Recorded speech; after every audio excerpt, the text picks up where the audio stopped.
What a delight. Good morning.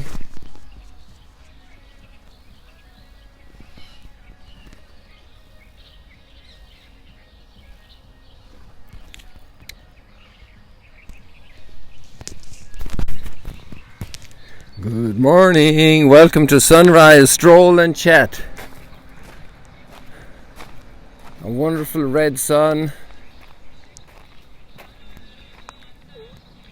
These cameras are wonderful, they're incredibly intelligently built with so much research and investigation and brilliance. And here we are, and my eye can see the sun much better than I see it on the screen. What an incredible eye we have. What a gift.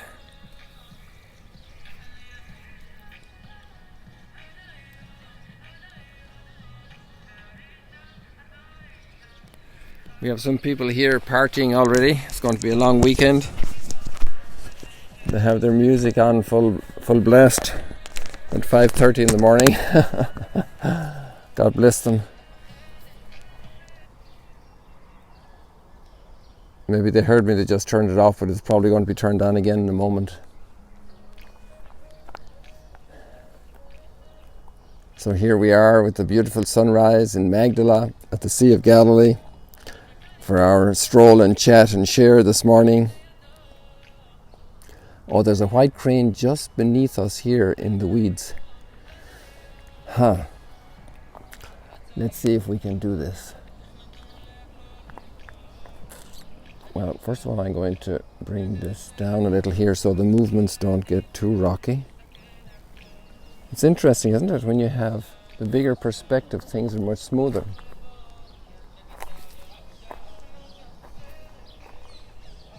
So I don't want to hide the sun on you completely. I need to open the chain here.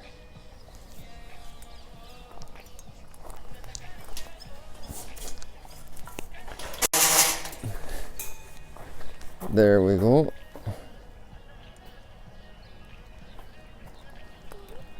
So maybe that crane is gone already now. I wasn't paying attention. I guess with the noise of the crane, with the noise of the chain, the crane took off. But my microphone. There we go. I just had to switch from Wi-Fi to 4G because the Wi-Fi fails out here. That's not bad, is it?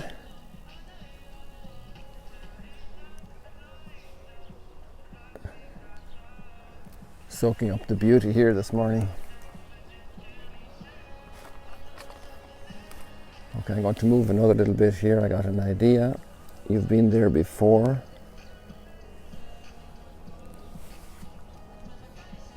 Oh, there's a crane.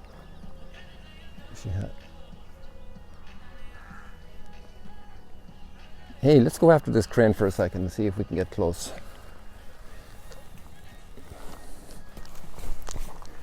Bring it down a little bit here. Oh, there she goes. She's gone off in the distance there, so that's the end of that hunt. She's circling around, but not coming back to our area. Okie doke. I'm not a hunter, so I haven't learned the skills of hunting, but maybe we'll start. At least for hunting good pictures.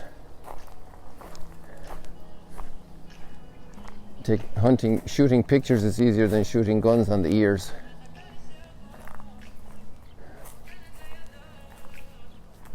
So this is our little beach here,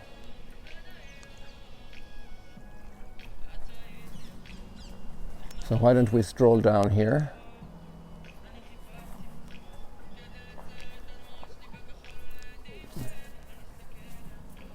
Isn't this a nice spot?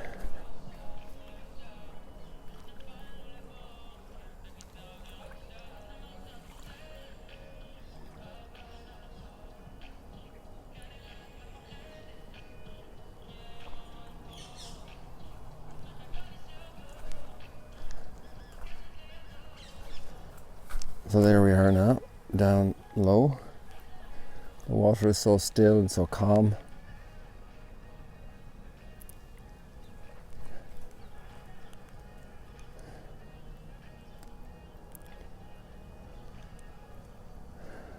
It's hard not to think of this as a gift. It's just too beautiful, and it's just too good for me, and it just fits so close to my needs. How could this just be by chance? It's just the perfect fit, very well thought out, incredibly thought out, and very well directed at me, perfectly directed at me.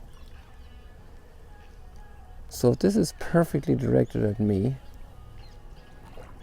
there you saw a shadow of the bird in the water. If it's perfectly directed at me, made to measure for me, then, and I need it because it really gives me such a lift, such a blessing, then it has to be a gift. And then there's a giver. So I say thank you. If I don't say thank you, I'm kind of not true to my identity. So let's say, oh, I can see, look at the birds here in the water. Oops. You see the birds, these are reflections of the birds flying in the water. There was one there, I only saw one. Maybe you saw more.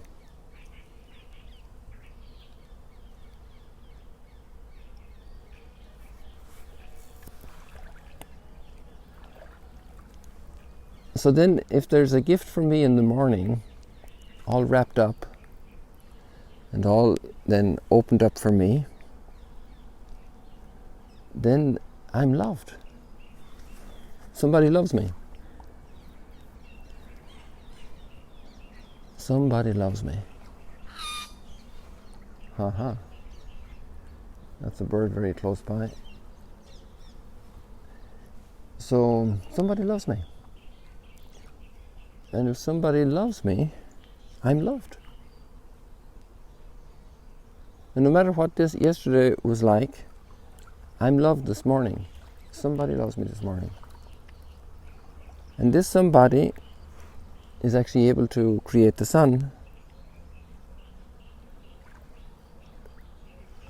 And because the love package includes the sunrise. And this inventor knows about colors and knows about harmony,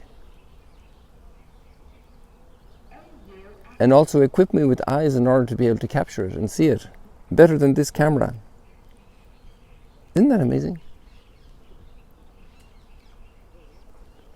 It's just off the charts.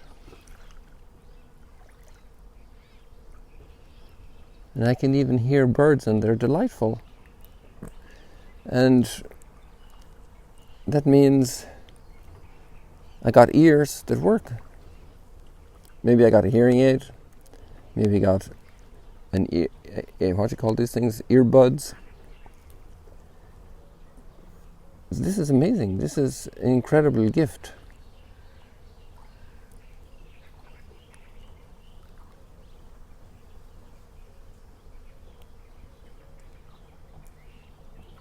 And this little beachhead here as a Sea of Galilee with so many histories of love.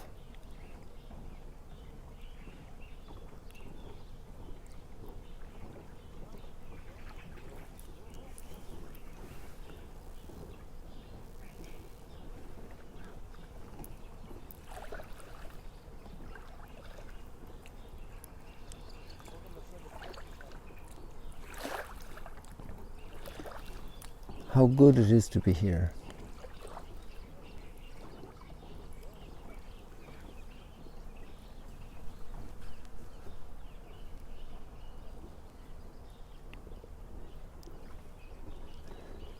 The readings today give us a very, contrasting messages in terms of impressions. So I want to start with the gospel today precisely because of the thoughts that just flowed there before. There is incredible love at work. And today we're starting Matthew chapter 9.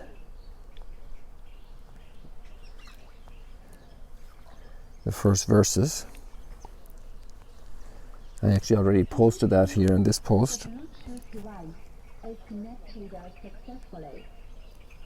And now they have their loudspeakers on here. So this is a story about a man who had terrible trouble. And he was actually paralyzed.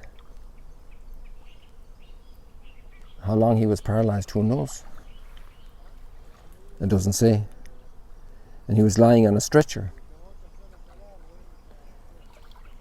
But that wasn't a sad thing, that was a good thing, because that morning there were people who came to him and said, "Hey, I'm carrying you on a stretcher." Because he was a paralyzed man, so he couldn't move around much. He couldn't go out to see the sunrise. He was paralyzed. Somebody came along and with some friends, maybe friends of his, so he was loved. And they're carrying him on a stretcher, and they're carrying him to Jesus.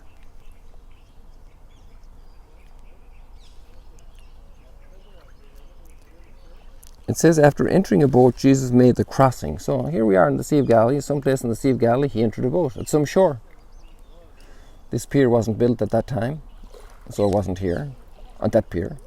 Maybe there was a pier here before, or maybe it was in a different spot on the lake. And that doesn't really matter. It's interesting, but it's not essential. Essential to the story is that Jesus made a crossing, and he came to the place of a paralyzed person. Well, actually, he didn't, because it was other people brought the paralyzed person to Jesus. Isn't this interesting?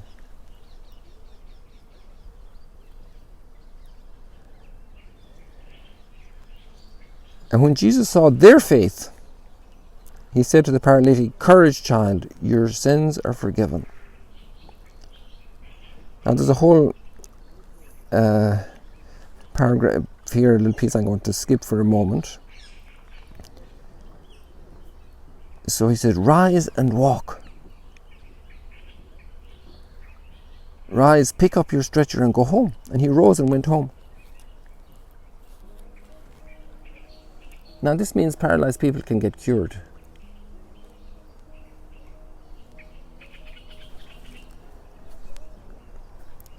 And this means that there are good people around that help paralyzed people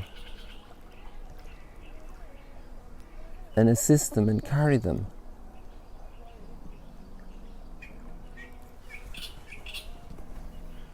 So the paralyzed person can say, "Okay, I'm in this condition, but I am loved. There are people who love me.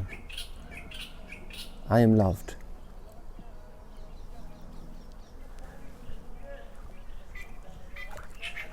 And then he came before him through whom everything was made, including his son that's 93 million miles away. And he said, "Rise, pick up your stretcher and go home."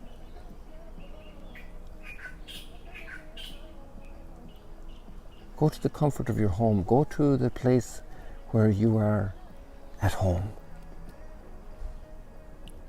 And go cured, not paralyzed. The birds like this. I'd love to capture that bird up there. I don't even see where it is yet.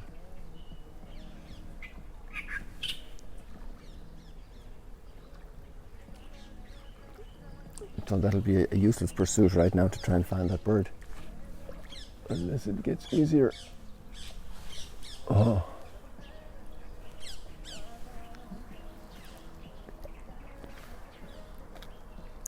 When the crowd saw this, they were struck with awe and glorified God who had given such authority to men.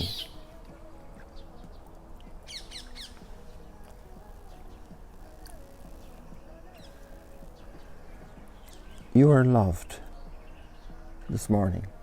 Am I paralyzed? Maybe. I'm paralyzed by somebody who told me a lie. Somebody I trusted. So what's the paralysis? I'm paralyzed by somebody who said a hurtful comment.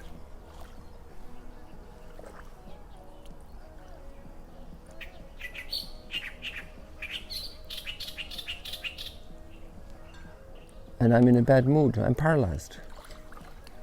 And some friends are around and say, can I invite you to coffee? How can I help? Is there anything I can do?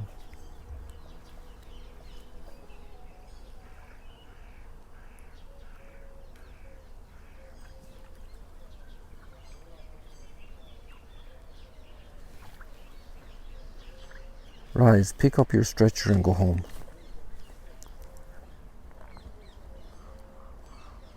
You see, there's a thread in here in the paralysis that helps us to understand what's the real paralysis. And Jesus starts saying, your sins are forgiven. Courage, child, your sins are forgiven. You know how sin paralyzes us. Moments of hatred, moments of anger, moments of selfish pondering of hurt.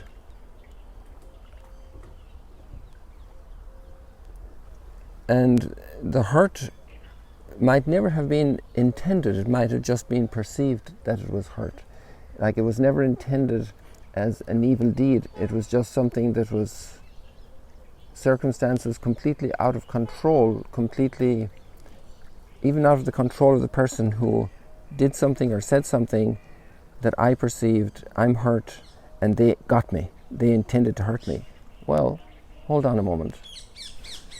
Maybe they actually did some things to even make it softer, to try not to hurt. Like the root canal I had yesterday. And those two ladies were so good. One was born in Russia, and she's been practicing 24 years as a dental surgeon. And her assistant's dad was born in Morocco. And she's raised here, and she's working 15 years in that office, and the other lady was working 17 years in this office. And in this clinic, dental clinic. You know, how much love, how much dedication, how much care. And they were hurting me. I mean, she used a needle. And then she said, I'm going to get the tractor now so it'll make noise. That was the boring machine, you know. And it did make noise, and it did vibrate a little bit. And, you know, I had a bad case of a root canal need. So thanks God it was all got before any major inflammation or anything happened, you know. And there were x-rays. Somebody developed x-rays in such a way that they could see exactly what they needed to do. How much love? How much love at a root canal. And yet I could think, wow, maybe this people don't like me, they're hurting me. And they're just doing root canal. So sometimes we can get paralyzed by perceiving, okay, these two ladies are really out to hurt me, and I'll never go back to that dental clinic again. Well, actually, that was my second trip in a month for a root canal. And the doctor was very good. And he did the first one. And incredible sensitivity there. Walking in there as a priest, dressed up. You know, how do we treat this religious person? And I could tell you lots of little details. I won't say more now. But it was just beautiful. It was just beautiful. Just beautiful. So anyways, going back to being hurt, and we think we're hurt because we think the other person like is out to get us, that they hate us, they don't like us, they're mean. And so we have all these judgments, and actually that's a big sin to judge. And so we're paralyzed. We're paralyzed in relation to those people. We get paralyzed inside ourselves. We retaliate with those around us. We get grumpy and goofy and, paralyzed. Absolutely paralyzed.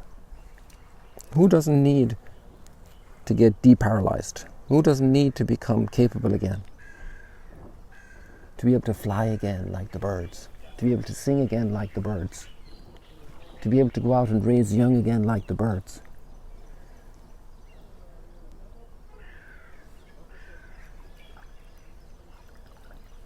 You are loved. And that's the big message every morning with the sunrise. You are loved. Somebody brings you a coffee into your bed, and I remember we used to do little things for our parents when we were kids. And come in with the good news about the new lambs being born, or whatever, you know. And, you know, now Can you imagine little children, 6, 5, 7, 8, 9 years old, and they're running in, Mommy, Daddy, there are 2 new lambs. And the lambs give them joy for sure. But I imagine parents, because I didn't think about it at that time, but imagine their joy that their little children came in with this news in the morning. Good news. And I don't remember the smiles right now, because I probably wasn't thinking about that. I was just thinking that I saw the lambs before my sisters did, so I am kind of better. But I'm sure my parents were thrilled with the news. You're loved. There's good news coming your way. You know that beautiful line, that God brings the rain down on the good and the evil alike, so that they'll experience that they're loved. Even if they have done evil, even if they have organized destruction of property, even if they have killed somebody. Wow, that's so heavy. You are loved.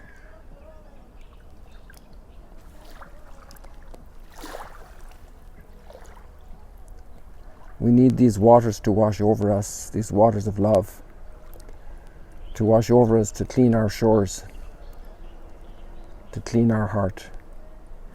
So Jesus' comment is, hey, your sins are forgiven. Well, of course, some other people get very hurt by that, because only God can forgive sins. Little do they realize who's talking. Him through whom everything was created, heaven and earth, including me. And so he says, why do you harbor evil thoughts? Because they were blaspheming. I know they were accusing him of blaspheming. This man is blaspheming. And Jesus said, why do you harbor evil thoughts? Harbors are beautiful. You see, over here we have a harbor. And harbors are, I don't know if you can see it with the light. See the boats? So I see 1, 2, 3, 4, and then there's about 4 or 5 more boats here that you can't see behind these trees. Maybe you can see one there through the railing. And what's a harbor? A harbor is a place where the boat can come in and dock, and it can be windy and the boat's secure, Why do you harbor evil thoughts? Wow. I can be a harbor for evil thoughts. I can have hatred to the people who shot my grandfather, who took our house. I wanted to get that bird in the water. There was a bird flying there, and there was such a nice reflection in the water. I can harbor hatred to a spouse. Wow. The one you hugged and loved and embraced and had children with. I can harbor hatred to a neighbor, to an employer. I can harbor disgust. I can harbor rebellion. I can harbor destruction. I can plan evil. Jesus knew what they were thinking and said, why do you harbor evil thoughts? Which is easier to say, your sins are forgiven, or to say, rise and walk? That you may know that the Son of Man has authority on earth to forgive sins. He then said to the paralytic, rise, pick up your stretcher and go home. You see, the deepest paralysis is sin. When the crowd saw this, they were struck with awe and glorified God who had given such authority to men. Wow. My paralysis can be cured. This is a great day, people. I am loved. I can be forgiven. I can grow.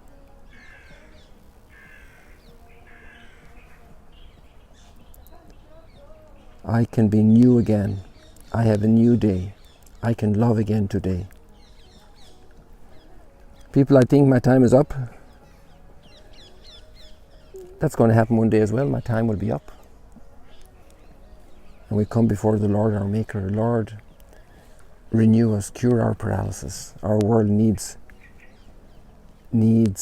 people who are not paralyzed. Our world needs people who are alive again. So when they experience somebody telling them a lie, they will even become more truthful, more transparent, reflecting that eternal truth, that eternal goodness. Why lie? Why return a lie to a lie? Why not bring more truth, affirm more truth? Why not bring kindness where harshness and even violence prevails? Much of it comes from ignorance. I've heard that since I was a child. The good people don't know. They don't understand. They haven't been taught. Imagine the great deed of teaching somebody. A small practical thing. To read. To understand how you can sew a button. Or to understand how the weather works. To understand about thunder and lightning so the child doesn't get scared. To teach. To bring people out of ignorance.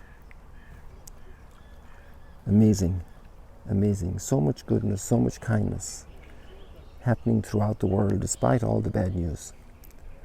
You know, news is a business, so it focuses on how many people are watching, how many people are advertising, and if it's sensational, more people are watching, it's more marketing, it's more revenue. But the good news doesn't get as much publicity, but it's going on. And if there wasn't this much good news, we would fall apart. Because the amount of violence is huge. But the amount of goodness is, can we say this word, huger? More huge, bigger. So the amount of goodness that's in this world and in people's hearts, even in the violent, there's still a great residue of goodness there. There's just paralysis. Paralysis. You are loved. Don't be paralyzed. Get over whatever it is that's bothering you right now and be renewed. Jesus says to you, rise, take up your stretcher that you don't need anymore and bring it home for somebody else that's paralyzed and carry them to Jesus. People, what a delight here this morning at this incredible place called the Sea of Galilee, where some people crossed over and back here to heal others, to teach them,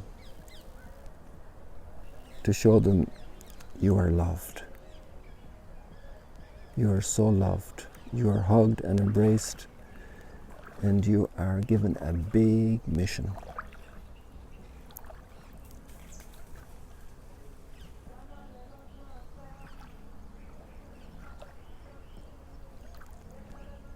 God bless you today from the Sea of Galilee. May you thrive